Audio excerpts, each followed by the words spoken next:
Olá, Conrado Navarro por aqui novamente. Estou com o Roberto Indec de novo, analista da Rico. Tudo bom, Beto? Tudo bom, Conrado? Legal. Estamos aqui para a gente falar de um assunto também que está girando aí dos principais jornais, da internet. A gente tem recebido comentários e principalmente dúvidas sobre isso, que é a questão da Petrobras, né? Essa informação ela é bastante recente. A gente viu que a agência de classificação de risco, a Moody's, rebaixou a nota da Petrobras e agora ela é considerada uma empresa que não está mais como grau de investimento, ou seja, já existe uma certa dúvida do mercado em relação à capacidade da Petrobras de honrar suas dívidas, aquelas dívidas já acumuladas e eventualmente as novas que ela venha a fazer.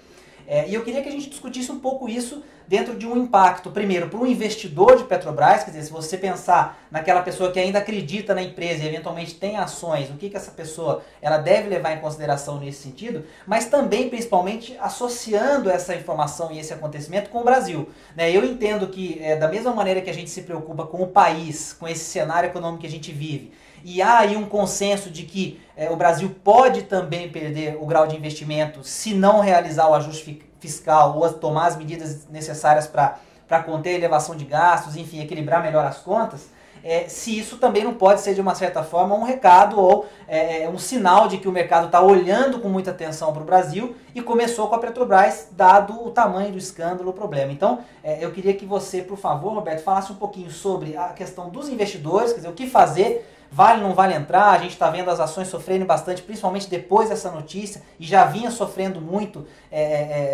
muita especulação, principalmente por conta do balanço que não saiu, que tamanho que vão ser essas perdas quando esse balanço sair, e essa relação com o Brasil. Quer dizer, você vê essa relação com o Brasil, você acha que isso também é um prenúncio de que pode haver alguma coisa em relação à nota de crédito do país como um todo? Olha, sem dúvida, esse é um prenúncio, não se sabe quando que a Moody's poderia rebaixar a nota do Brasil, mas enfim, a questão da Petrobras já era uma tragédia anunciada, né, Conrado? Por que eu falo que é uma tragédia já anunciada? Porque há um mês a Moody's já tinha informado que poderia rebaixar os ratings da Petrobras se de fato a empresa não tomasse nenhuma atitude drástica, não mostrasse novas medidas, enfim. E foi empossado como novo presidente da companhia, algo que o mercado não esperava, que era o ex-presidente do Banco do Brasil, Aldemir Bendini, que assumiu a Petrobras junto com o diretor financeiro do Banco do Brasil também, que assumiu a diretoria financeira da Petrobras. Enfim, pela série de incertezas que a gente já vem alertando todos os investidores ao longo dos últimos 3, 4, 5 meses, a gente tem uma estrutura de capital, ou seja, a gente tem a maior dívida corporativa do mundo, é a da Petrobras hoje, sendo que 70% dá em dólar. Dessa questão do dólar hoje, como você sabe, vem numa escalada de alta aí ao longo dos últimos meses, enfim, isso deteriora ainda mais a dívida da companhia. Nós temos os escândalos de corrupção que a gente não sabe desde quando que vem, até quando foi, de que forma foi feito, Ninguém os consegue números. mensurar que tamanho isso tem dentro do quadro exatamente. financeiro da empresa, né? Esse adiamento do balanço, de uma certa forma, gera essa apreensão também, né? Exatamente. Eu acho que assim, as duas maiores preocupações hoje, sistematicamente, são essas. Posterior, essa questão do possível novo rebaixamento da nota de crédito por outra grande agência de classificação de risco, porque para você perder o grau de investimento, você precisa perder pelo menos duas das três grandes, que é a Standard & Poor's, a Fitch e a Moody's.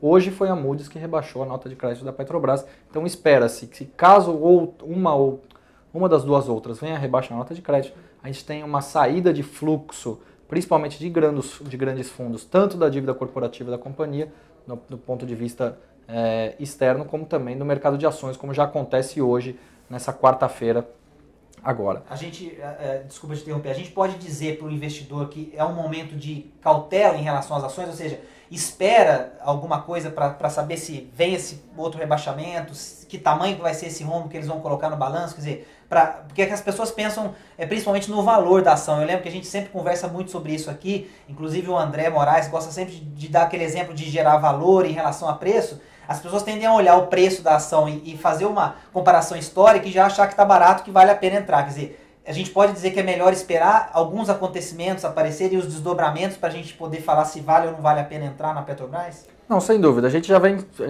vem falando de cautela em relação às ações da Petrobras desde que foi deflagrada a Operação Lava Jato. Isso aí, se eu não me engano, foi em setembro do ano passado. Mas enfim, isso aí, para quem está dentro, nossa recomendação é que permaneça dentro. Por quê? Porque a gente não sabe o que vai acontecer, a gente não sabe qual é o próximo anúncio por parte da companhia. Agora, para quem está de fora, a gente recomenda que não entre nesse momento. Por quê? Porque possivelmente seja necessário que a empresa faça um novo aumento de capital, só que aí não se sabe por parte do governo como seria esse aumento de capital para não onerar as medidas fiscais que o governo está tomando por outro lado. Enfim, então tem toda essa questão para ajudar nos investimentos da companhia, que agora não ficam mais caros por conta do rebaixamento da nota de crédito. Enfim, é uma série de incertezas. A gente poderia somar também talvez uma questão que envolva, como você falou, a escalada do dólar, que prejudica o nível de endividamento da companhia, e ao mesmo tempo um preço de petróleo que até os mais pessimistas, talvez dentro da definição de projetos dentro da própria Petrobras, não imaginavam num período de tempo tão curto. Quer dizer, isso eventualmente podendo inviabilizar alguns projetos de extração como o pré-sal, ou se não inviabilizar, fazer com que a companhia tenha que encontrar novos meios de tornar aqueles investimentos competitivos. Quer dizer, eu acho que somou também isso tudo dentro dessa conjuntura e isso acende de uma certa forma essa luz amarela. Sim. Em relação à Petrobras, né? Sim, sem dúvida. Só nesses 5 minutos que a gente está conversando aqui, a gente já falou da perda de crédito, a gente já falou da troca de presidente, que não foi uma medida consistente pró-mercado, a gente está falando aí da questão da alta do dólar, que prejudica a dívida da companhia, a gente está falando dos números do balanço do terceiro e do quarto trimestre, que saíram só de uma forma não oficial, que espera-se números oficiais, para ver quanto disso serão perdas contábeis.